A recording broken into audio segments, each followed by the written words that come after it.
ทุกเจ้าเนาะเป็นกำลังใจให้แม่ตู้เด้อสู้ๆเนาะเป็นกำลังใจให้ขอให้ผ่านไปให้ได้อันนี้ร้านก็เอาให้แม่ตู้ไปซื้อกินเด้อโดนๆเห็นกันเทื่อเนาะสู้ๆเป็นกำลังใจให้แม่ตู้เด้อ เนื้อหังเขามีลำให้รวยเนื้อล้านเนื้อ โดยขอบใจหลาย คือลำให้รวยคือพ่อบ่อยเนื้อ ๆโดยสาธุสู้ๆเด้อขอให้ผ่านไปให้ได้ เป็นกำลังใจให้บ่ต้องคิดหยังหลายเอา จะมาสู้ไปเนาะเฮาก็สู้คือกันเนาะ แม่มาบ้านเที่ยงนั่นไม่เท่าว่าจะเห็นคันอยู่บ้านมาบ้านเนื้อเนี่ยว่าสิไปหานี่ แต่ว่าเขาบ่มีเวลาได้มาเนาะ เที่ยงคืออันในครัวตุ้มระบ่สิ เพิ่นบ่เคยลืมเพิ่นยังหักคือเก่าหักเพิ่นคือเก่านี่ เห็นหูบอกว่าโอ้ยอย่าใบน้ำเสียงดิมื้อนี้ยังได้ใบน้ำเสียงเนาะ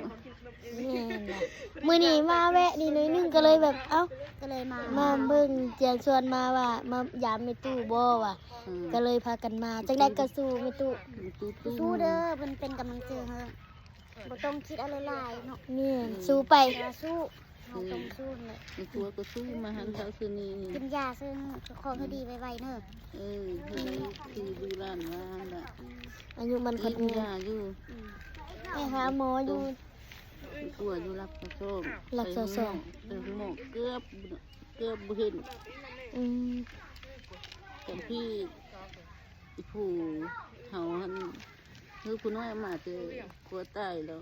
มันเบื่อมา